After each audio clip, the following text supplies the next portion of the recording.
Hello, नमस्कार विद्यार्थियों।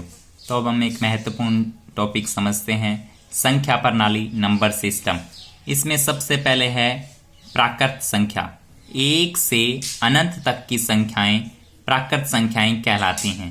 जैसे 1, 2, 3, 4, 5 ऐसे लेके अनंत तक, ये हो गई प्राकृत संख्याएं। इसके बाद में आती हैं पूर्ण संख्याएं। 0 से अनंत तक की संख्याएं पूर्ण संख्याएं कहलाती हैं। जैसे 0, 1, 2, 3, 4, 5 अनंत तक। तो पूर्ण संख्याओं से तात्पर्य है प्राकृत संख्याएं और उनके साथ 0, यानी कि प्राकृत संख्याओं के समूह में यदि 0 और ऐड कर दिया जाए तो वो बन जाती है पूर्ण संख्याएं। इसके बाद में है पूर्णांक।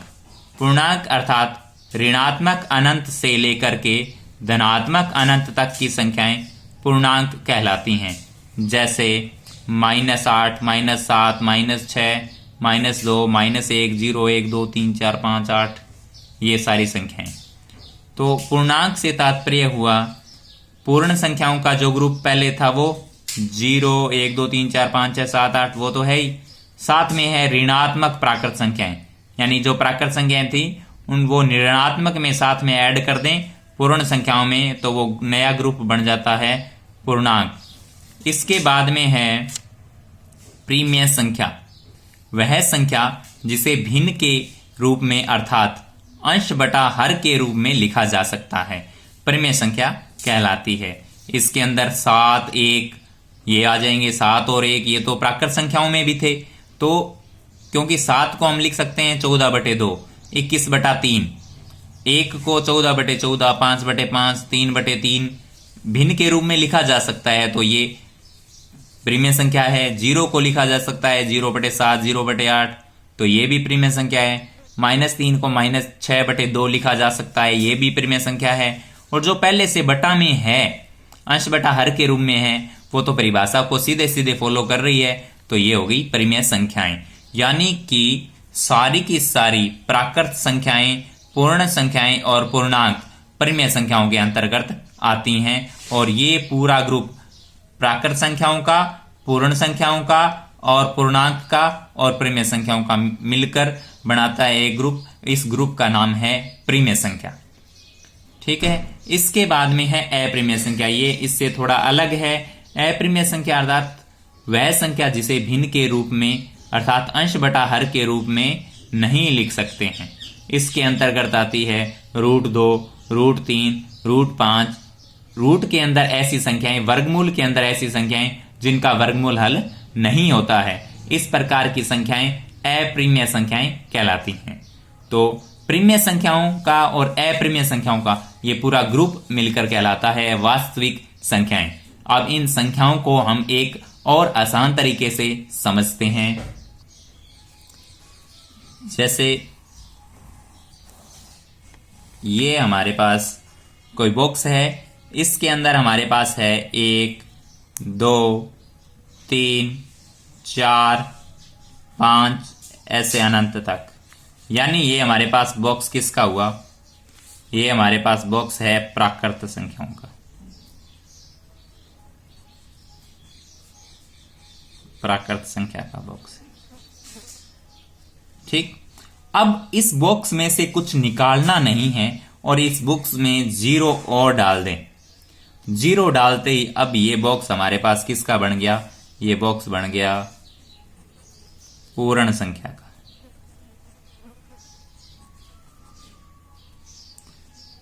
ठीक है। अर्थात 0 और प्राकृत संख्या पूर्ण संख्या कहलाती है, या सारी की सारी प्राकृत संख्याएं पूर्ण संख्याओं के अंतर्गत आती हैं। इसके बाद में इसमें हम ऋणात्मक संख्याएं और ऐड कर देते हैं। -5, -4, -3, -2, -1 अनंत तक सारी की सारी ऋणात्मक संख्याएं जो अंक पूर्ण हो, यानी कि बटा वाली संख्या नहीं हो, वो हम इसमें जोड़ दें इस ग्रुप में, तो ये नया ग्रुप जो बन जाएगा अब हमारे पास बॉक्स में हो जाएंगे पूर्णांक। अब ये पूरा बॉक्स है पूर्णांक, यानी कि सारी की सारी प्राकृत संख्याएं पूर्णांक के अंतर्गत आती हैं, सारी की सारी पूर्ण संख्याएं पूर्णांक के अंतर्गत आती हैं। इसके बाद में इसके अंदर बटा वाली संख्याएं और शामिल कर देते हैं। 5/2 -7/9 माइनस का 5/7 14/9 3/5 ये अलग से शामिल कर दिया जो बटा वाली संख्या है। और -5 तो लिखा जा सकता है बटा के रूप में, जैसे -25/5 या -10/2। इस प्रकार 0/7 1 के लिए 7/7, 2 के लिए 14/7, यानी कि ये वो संख्याएं हैं जिन्हें भिन्न के रूप में लिखा जा सकता है। तो ये पूरा ग्रुप अब जो हमारे पास बन गया, ये पूरा ग्रुप कहलाता है परिमेय संख्या। ये पूरा ग्रुप परिमेय संख्या कहलाता है। इसके बाद में यदि इस ग्रुप के अंदर हम शामिल कर दें रूट वाली संख्याएं, √2, √3, √5 ये शामिल कर दिया जाए, जो कि अपरिमेय संख्याएं हैं, तो ये ग्रुप अपरिमेय का नहीं बन गया। परिमेय और अपरिमेय तो अलग अलग हैं, लेकिन इस परिमेय संख्या के पूरे ग्रुप में, ये पूरी परिमेय संख्या है, इसमें अपरिमेय संख्याएं शामिल कर दें, तो अब जो ये आपके पास ग्रुप बन गया है, ये ग्रुप कहलाता है वास्तविक संख्याएं। वास्तविक